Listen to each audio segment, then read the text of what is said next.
ಪ್ರಕರಣದ ಹೋರಾಟವನ್ನು ಯಾವ ರೀತಿ ಮಾಡಬೇಕು ಅಂತ ಅನ್ನೋದನ್ನು ನಮ್ಮ ರಾಜ್ಯದ ಅಧ್ಯಕ್ಷರಾದಂಥ ವಿಜೇಂದ್ರ ಅವರು, ವಿರೋಧ ಪಕ್ಷದ ನಾಯಕರಾದಂಥ ಆರ್ ಅಶೋಕ್ ಅವರು ಮತ್ತು ವಿಧಾನ ಪರಿಷತ್ತಿನ ವಿರೋಧ ಪಕ್ಷದ ನಾಯಕರಾದಂಥ ಛಲವಾದಿ ನಾರಾಯಣ ಸ್ವಾಮಿ ಅವರು ಇವರೆಲ್ಲರೂ ಒಟ್ಟಿಗೆ ಸೇರಿ ಅವರು ಚರ್ಚೆ ಮಾಡ್ತಾರೆ. ಚರ್ಚೆ ಆದ ನಂತರ ಅಗತ್ಯ ಇದ್ದರೆ ನನ್ನನ್ನು ನಮ್ಮೆಲ್ಲರನ್ನೂ ಅವ್ರು ಕರೆದು ಮಾತುಕತೆ ಮಾಡ್ತಾರೆ. ಅದಾದ ನಂತರ ಮುಂದಿನ ದಿವಸಗಳಲ್ಲಿ ನಾವು ಈ ಹೋರಾಟದ ಬಗ್ಗೆ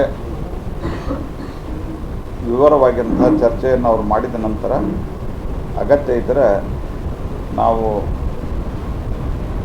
ಮತ್ತೊಮ್ಮೆ ಸಭೆ ಸೇರಿ ಮುಂದಿನ ಹೋರಾಟದ ರೂಪುರೇಷೆಯನ್ನು ನಿರ್ಧರಿಸ್ತೀವಿ. ಆದರೆ ಮೂಡಾ ಕೇಸ್ನಲ್ಲಿ ಇರ್ಬೋದು, ಒಟ್ಟಾರೆ ಭ್ರಷ್ಟಾಚಾರದ ಕೇಸ್ನಲ್ಲಿ ಕಾಂಗ್ರೆಸ್ ಪಾರ್ಟಿ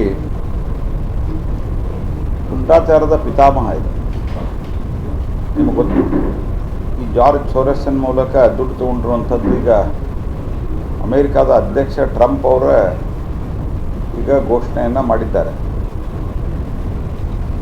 ಅವರು ನಾವಲ್ಲಿ ದುಡ್ಡು ಅವರು ಬೇರೆ ಯಾರನ್ನೋ ಅಲ್ಲಿ ಕೂಡಿಸ್ಬೇಕಂತ ಮಾಡಿದ್ರು ಅನ್ನುವಂಥದ್ದನ್ನು ಅವರು ಹೇಳಿದ್ದಾರೆ. ಹಾಗಾಗಿ ಕಾಂಗ್ರೆಸ್ ಪಾರ್ಟಿ ಇದರ ಬಗ್ಗೆ ಒಂದು ಸ್ಪಷ್ಟವಾದಂಥ ಎಕ್ಸ್ಪ್ಲನೇಷನನ್ನು, ಯಾಕಂದರೆ ಹಿಂದೆ ಚೈನಾದ ಕಡೆಯಿಂದ ರಾಜೀವ್ ಗಾಂಧಿ ಫೌಂಡೇಶನ್ಗೆ ದುಡ್ಡು ತೊಗೊಂಡಿದ್ರು. ಚೈನಾದ ಅಂಬ್ಯಾಸಿಡರ್ನ ಯಾವಾಗ ಡೊಕ್ಲಾಮಾದಲ್ಲಿ ದೊಡ್ಡ ಪ್ರಮಾಣದಲ್ಲಿ ಚೈನಾ ಸೈನಿಕರೊಂದಿಗೆ ಸಂಘರ್ಷ ನಡೀತಾ ಇತ್ತು, ಆವಾಗ ರಾಹುಲ್ ಗಾಂಧಿ ಚೈನಾ ಅಂಬ್ಯಾಸಿಡರ್ನ ಗುಪ್ತವಾಗಿ ಭೇಟಿಯಾಗಿದ್ದರು. ಯಾರನ್ನೇ ದೇಶದ, ಈಗ ಉದಾಹರಣೆಗೆ ನಮ್ಮ ಕಡೆನೂ ಅನೇಕ ರಿಕ್ವೆಸ್ಟ್ಗಳು ಈಗೂ ಬರ್ತಿರ್ತಾವೆ. ಬೇರೆ ದೇಶದ ಅಂಬ್ಯಾಸಿಡರು, ಬೇರೆ ದೇಶದ ಮಂತ್ರಿಗಳು, ಬೇರೆ ದೇಶದ ಕಂಪ್ನಿಗಳ ಮುಖ್ಯಸ್ಥರು, ಆ ಎಲ್ಲ ಸಂದರ್ಭದಲ್ಲಿ ನಾವು ಮೊದಲ MEA ಕಳಿಸ್ತೀವಿ.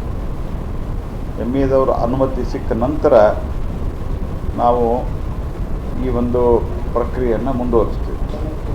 ಹಾಗಾಗಿ ಕಾಂಗ್ರೆಸ್ ಪಾರ್ಟಿ ಭ್ರಷ್ಟಾಚಾರದ ಮೂಲಕ ಬೇರೆ ದೇಶದ ಅಲ್ಲಿರುವಂಥ ಕಮರ್ಷಿಯಲ್ ಅಥವಾ ಬೇರೆ ಏಜೆನ್ಸಿಗಳ ಮೂಲಕ ದೇಶದಲ್ಲಿ ಪ್ರಜಾಪ್ರಭುತ್ವದ ಬುಡವನ್ನು ಅಳ್ಳಾಡಿಸಲಿಕ್ಕೆ ಪ್ರಯತ್ನ ಮಾಡಿರುವುದು ಇವತ್ತು ಸಿದ್ಧಗೊಳ್ತಾ ಇದೆ.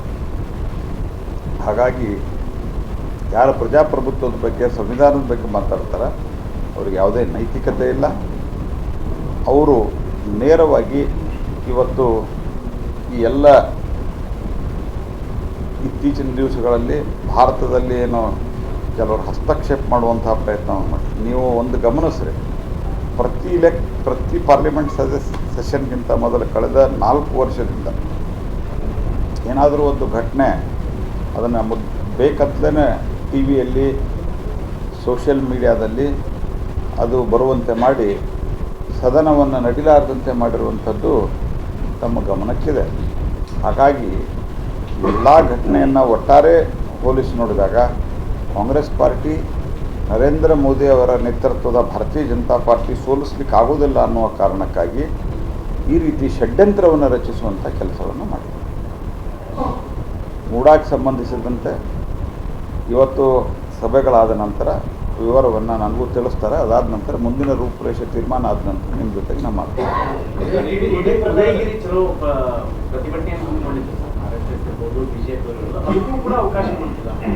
ಅಲ್ಲ, ಪ್ರಜಾಪ್ರಭುತ್ವದಲ್ಲಿ ಪ್ರತಿಭಟನೆಗೆ ಗುಲ್ಬರ್ಗಾದಲ್ಲಿ ಕೂಡ ಇದೇ ರೀತಿ ಮಾಡಿದರು. ಪ್ರಿಯಾಂಕಾ ಖರ್ಗೆಯಿಂದ ಈ ವಿಷಯಗಳು ಬಂದಾಗ ಪ್ರಿಯಾಂಕಾ ಖರ್ಗೆ ಅವರು ಅಲ್ಲೇ ಪೊಲೀಸರ ಮೇಲೆ ದಬಾವ ಹಾಕಿ ಅಲ್ಲೇ ಸರಿಯಾದ ರೀತಿಯಲ್ಲಿ ಪ್ರತಿಭಟನೆ ಮಾಡಬಾರ್ದು ಅನ್ನೋ ರೀತಿಯಲ್ಲಿ ನಾ ಕೇಳೋದು, ಪ್ರಜಾಪ್ರಭುತ್ವದಲ್ಲಿ ಪ್ರತಿಭಟನೆ ಮಾಡಲಿಕ್ಕೆ ಹಕ್ಕಿಲ್ಲೇನೋ? ಯಾವ ಆಧಾರದ ಮೇಲೆ ಮಾತಾಡ್ತಾ ಇದ್ದೀರಿ ನೀವು? ಹಾಗಾಗಿ ಅವರು ಕೊಡಲಿಲ್ಲ ಅಂತಂದರೆ ಪ್ರತಿಭಟನೆ ಮಾಡಲಿಕ್ಕೆ ಎಲ್ಲರಿಗೂ ಹಕ್ಕಿದೆ. ದೊಡ್ಡ ಮಾತಾಡ್ತೀರಿ, ನಮಗೆ ಪ್ರಜಾಪ್ರಭುತ್ವದಲ್ಲಿ ಅಲ್ಲಿ ಅವ್ರಿಗೆ ಮಾತಾಡಿಸಿಲ್ಲ, ಇವ್ರಿಗೆ ಮಾತಾಡಿಸಿಲ್ಲ, ಇವ್ರಿಗೆ ಕೂಡ ಕೊಟ್ಟಿಲ್ಲ ಅಂತೆಲ್ಲ ನೀವು ನಾವೇನಲ್ಲಿ ಅಲ್ಲಿ ಜವಾಬ್ದಾರಿಯುತವಾದಂಥ ಪ್ರಮುಖರು ಹೋಗ್ತಾ ಇದ್ದಾರೆ. ನೀವು ಹೇಳ್ರಿ ಯಾವುದೇ ರೀತಿ ಈ ರೀತಿ ಆಗಬಾರ್ದು, ಈ ರೀತಿ ಘಟನೆಗಳಾಗಬಾರ್ದು, ಈ ರೀತಿ ಹಿಂಸೆ ಆಗಬಾರ್ದು. ನಾವೆಂದೂ ಮಾಡೇನೂ ಇಲ್ಲ, ಮಾಡೋ ಪ್ರಶ್ನೆನೂ ಇಲ್ಲ. ಆದರೆ ಅದನ್ನು ಅನುಮತಿ ಕೊಡೋದಿಲ್ಲ ಅಂತ ಅನ್ನೋದು ಒಂದು ಪ್ರಜಾಪ್ರಭುತ್ವದ ವಿರೋಧಿ ಒಂದು ಮಾನಸಿಕತೆಯನ್ನು ತೋರಿಸ್ತದೆ. ಇತ್ತೀಚೆಗೆ RSS ಕಾರ್ಯಕ್ರಮಕ್ಕೂ ಅನುಮತಿ ಕೊಟ್ಟಿಲ್ಲ ಪಶ್ಚಿಮ ಬಂಗಾಳದಾಗ. ಇವರು ಪ್ರಜಾಪ್ರಭುತ್ವದ ಬೋಧನೆ ಮಾಡೋರು ಇವರು. ಹಾಗಾಗಿ ಅದನ್ನು ಏನೇ ಆದರೂ ಸಹಿತ ಆ ಪ್ರತಿಭಟನೆಯನ್ನು ನಾವು ಮಾಡ್ತೀವಿ.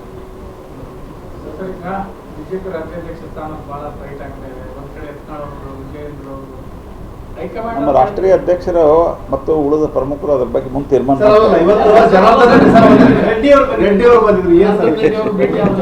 ಇನ್ನೂ ಭೇಟಿಯಾಗಿಲ್ಲ. ಅವ್ರು ನಿಮ್ಮನ್ನು ನೋಡಿ ಎದುರು ಹೋದ್ರು. ಅವರು ಇಲ್ಲ ನಾ ಕಳಿಸಿಲ್ಲ. ಅವ್ರ ಹೋದ್ರ ಅದಾರ ಇದ್ದಾರ ಆಮೇಲೆ ಭೇಟಿ ಮಾಡಿ ಮಾತಾಡ್ರಿ. ಅವ್ರಿಗೆ ಈ ಮಧ್ಯೆ ಆರೋಗ್ಯ ಸರಿ ಇರಲಿಲ್ಲ. ಅದನ್ನು ಅವರು ಹೈದರಾಬಾದ್ನಲ್ಲಿ ಟ್ರೀಟ್ಮೆಂಟ್ ತೊಗೊಂಡು ಅವರು ಇಲ್ಲೇ ದೇವಸ್ಥಾನಕ್ಕೆ ಬಂದಿದ್ದರಂತ. ದೇವಸ್ಥಾನಕ್ಕೆ ಬರುವಂಥ ಸಂದರ್ಭದಲ್ಲಿ ನನ್ನನ್ನು ಭೇಟಿ ಆಗ್ಬೇಕು ಅಂತ ಕೇಳಿದರು. ನಾನು ಆಯ್ತು ಬರ್ರಿ ಅಂತ ಹೇಳಿದ್ದೇನೆ ಅಷ್ಟೇ. ಅವ್ರಿಗೆ ಕೇಳಿದ್ರು, ನನಗೇನು ತಟಸ್ಥ ಬಣದವರು ಆಕ್ಟಿವ್ ಆಗಿದ್ದಾರೆ. ಅಂದ್ರೆ ಒಂದ್ ಕಡೆ ಯತ್ನಾಳ್ ಬಣ ಇತ್ತು, ಮತ್ತೊಂದು ಕಡೆ BYB ಬಣ ಇತ್ತು. ಈಗ ತಟಸ್ಥ ಬಣದವರು ಸ್ವಲ್ಪ ಯಾವ ಆಕ್ಟಿವ್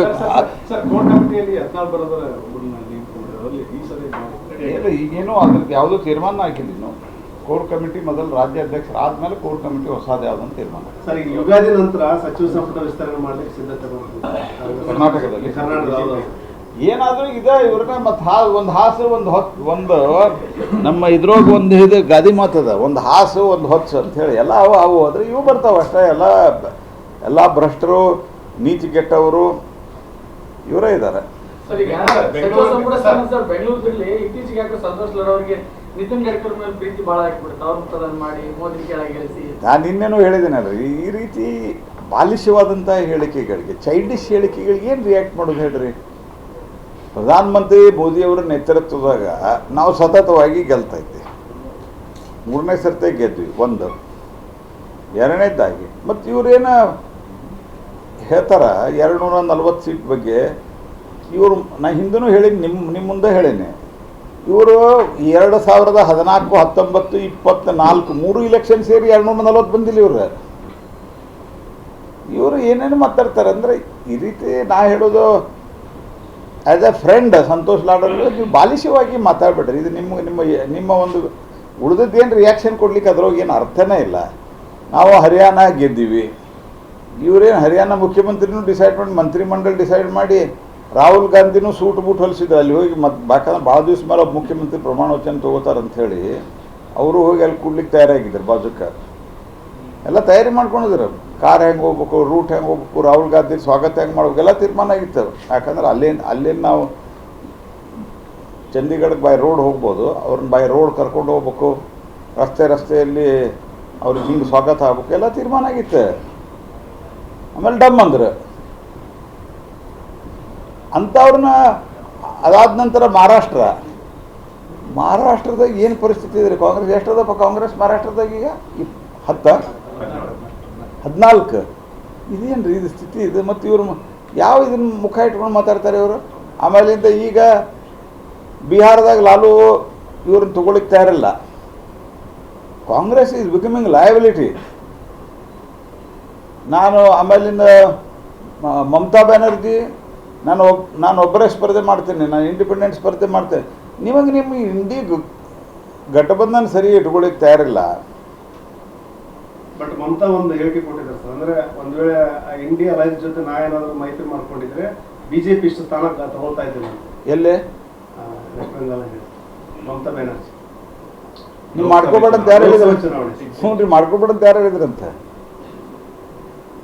ನೋಡ್ರಿ. ಈ ಹೊಂದಾಣಿಕೆ ಏನು ಮಾಡ್ಕೋತೀವಿ ಅಂತ ಹೇಳ್ತಾರಲ್ಲ, ಅಥವಾ ಮೈತ್ರಿ, ಇದು ಹಿಂಗೆ ತಿರುಗ್ತದೆ ಅಂತ ಹೇಳಲಿಕ್ಕೆ ಆಗೋದಿಲ್ಲ. ಭಾಳ ಜನರದೊಂದು ಇತ್ತೀಚೆಗೆ ಒಂದು ಮಾತುಕತೆ ನಡೆದದ್ದು ನೀವು ನೋಡಿರ್ಬೋದು. ಆಮ್ ಆದ್ಮಿ ಪಾರ್ಟಿ ಮತ್ತು ಕಾಂಗ್ರೆಸ್ ಒಂದಾಗಿದ್ದರೆ BJP ಬರ್ತಿರಲಿಲ್ಲ ಅಂತ. ಈ ರೀತಿ ಒಂದು ಆರ್ಗ್ಯುಮೆಂಟ್ 4-4.5% ಡಿಫರೆನ್ಸ್ ಅಷ್ಟೇ ಇದೆ ಅಂತ. ಅದು ಹಿಂಗಾಗ್ತಿದೆ, ಉಲ್ಟಾನೂ ಆಗ್ಬೋದಾಗಿತ್ತು,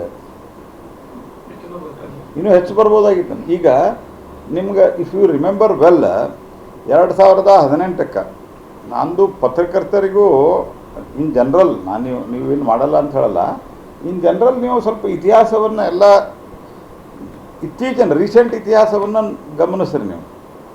2018ಕ್ಕೆ ನಾವು 104 ಬಂದ್ವಿ, ಅವ್ರು ಮೈತ್ರಿ ಮಾಡಿಕೊಂಡ್ರು, ಸರ್ಕಾರ ಮಾಡಿದ್ರು, ಇಬ್ಬರು ಕೂಡಿ ಇಲೆಕ್ಷನ್ ನಿಂತ್ರಿ. 2019ದಾಗ ಏನಾಯ್ತು ಲೋಕಸಭಾ ಎಲೆಕ್ಷನ್ದಾಗ?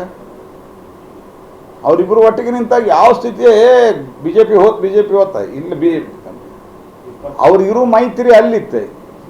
JDS ಕಾಂಗ್ರೆಸ್ಗೆ ಇಲ್ಲೇನು ಆ ಟೈಮ್ದಾಗ ಇಲ್ಲೇನು ಸಂಬಂಧನೇ ಇರಲಿಲ್ಲ. ಇಲ್ಲಿ ನಾನು ಸೋಲ್ತೀನಿ ಅಂತ ಬರೆದಿದ್ರು ಕೆಲವು ಪತ್ರಿಕೆಯವರು, ಅವರು ಅಲಯನ್ಸ್ ಆಗ್ಯಾರ ನಾವು ಸೋಲ್ತೀವಿ ಅಂತ. ಈ ಸ್ಥಿತಿಯೊಳಗೆ ಆ ಟೈಮ್ದು 2019 ನಾ ಹೇಳೋದು, 2019 ಹಿಡ್ಕೊಂಡು ಇಲ್ಲಿ ತನಕ ಇವರು ಎಲ್ಲೆಲ್ಲಿ ಮತ್ತು ಅದಕ್ಕಿಂತ ಮೊದಲಿಂದನೂ ತಗೊಳ್ರಿ ನೀವು. 2017 ಅಖಿಲೇಶ್ ಯಾದವ್ ಜೋಡಿ ಕಾಂಗ್ರೆಸ್ ಪಾರ್ಟಿ ಹೋಗಿತ್ತು, ಏನಾಯ್ತು? ಒಟ್ಟಿಗೆ ಅವ್ರು ಸ್ಪರ್ಧೆ ಮಾಡಿದ್ರಲ್ಲ. ಆಮೇಲೆ 2019 ಮಮತಾ ಬ್ಯಾನರ್ಜಿ ಕಾಂಗ್ರೆಸ್ಗೆ ಹೊಂದಾಣಿಕೆ ಇತ್ತು, ಏನಾಯ್ತು? ಇವು ಹೊಂದಾಣಿಕೆ ಮಾಡ್ಕೊಂಡಿದ್ರೆ ಇವೆಲ್ಲ ಮೊದಲು ನಾ ಏನು ಹೇಳೋದು ಅದೆಲ್ಲ ಹೊಂದಾಣಿಕೆ ಮಾಡ್ಕೊಳ್ಳೋದು ಬಿಡೋದು ನಿಮಗೆ ಬಿಟ್ಟಿದ್ದ. ಮೊದಲು ನಿಮ್ಮ ಸ್ಥಿತಿ ಏನದ? ನೀವು ರಾಹುಲ್ ಗಾಂಧಿನ ಒಪ್ಕೋತಾರೆ ನಂಗ್ರೆ?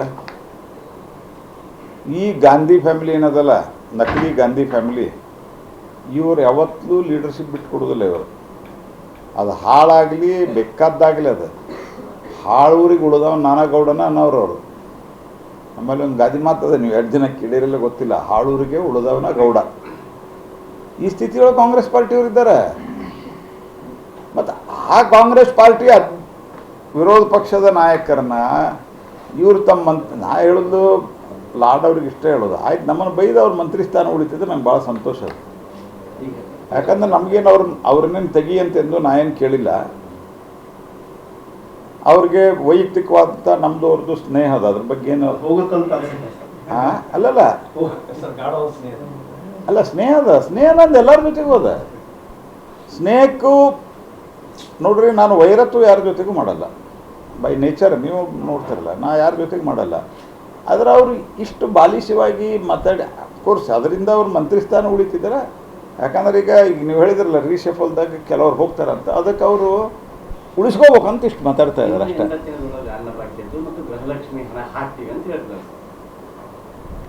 ನಾ ಕೇಳೋದು, ನೀವು ಹೇಳಿದ್ರೇನು ಆ ಜಾರ್ಜ್ ಅನ್ನುವಂಥ ಮಂತ್ರಿ ಕೇಳಿದ್ದಾರೆ, ಅದೇನು ಸಂಬಳ ಏನಂತ ಕೇಳ್ಯಾರ. ನಾ ಹೇಳೋದು ಜಾರ್ಜ್ ಇದನ್ನು ಕೊಡೋದು ನಾವು ಹೇಳಿದ್ವಿ, ತಿಂಗಳ ಕೊಡೋದು, ನೀವು ತಿಂಗಳ ಕೊಡ್ರಿ, ನಾವು ವರ್ಷಕ್ಕೊಮ್ಮೆ ಹಾಕ್ತೀವಿ ಅಂತ ಹೇಳ್ಬೇಕಾಗಿತ್ತು. ನೀವು ಹೇಳಿದವ್ರು ನೀವು, ನಾವು ಅದೇನದ ಮಹಾದೇವಪ್ಪ ನಿನಗೂ ಫ್ರೀ, ಕಾಕಾ ಸಾಹೇಬ ನಿನಗೂ ಫ್ರೀ, ನನಗೂ ಫ್ರೀ, ನನ್ನ ಹೆಂಡ್ತಿಗೂ ಫ್ರೀ ಅಂದಿದ್ರಲ್ಲ, ಏನಾಯ್ತು ಹಂಗಾರ? ಎಲೆಕ್ಟ್ರಿಸಿಟಿ ಎಷ್ಟು ಜನಕ್ಕೆ ಫ್ರೀ ಕೊಟ್ರಿ? ಏನದ? ನೀವು ವಿಷಯ ಅಲ್ಲಿಂದ ನಡಕ್ಕೆ ಉಪಪ್ರಶ್ನೆ ಕೇಳಿ ಇಲ್ಲಿಗೆ ತೊಗೊಂಬಂದ್ರಿ. ಲಾಡ್ ಅವರು ಸ್ವಲ್ಪ ರಾಹುಲ್ ಗಾಂಧಿ ಜೊತೆ ಮಾತುಕತೆ ಮಾಡಿ ಅವ್ರ ಬಗ್ಗೆ ಒಂದು ಇದದ, ಏನೋ ಸ್ವಲ್ಪ ಓಡಾಡ್ತಾರೆ, ಕೆಲಸ ಮಾಡ್ತಾರೆ ಅಂತ. ಅದು ಮೊದಲೇ 2 ಟರ್ಮ್ ಏನು ಮಾಡಿರಲಿಲ್ಲ, ಯಾಕಂದ್ರೆ ಇಲ್ಲಿ ಹಾಯ್ದಿರಲೇ ಇಲ್ಲ. ಅವರು ಈಗ ಮಂತ್ರಿ ಮಾಡಿದ ಮೇಲೆ ಏನೋ ಮಾಡ್ತಾಯಿದ್ದಾರೆ. I have personal nothing against him.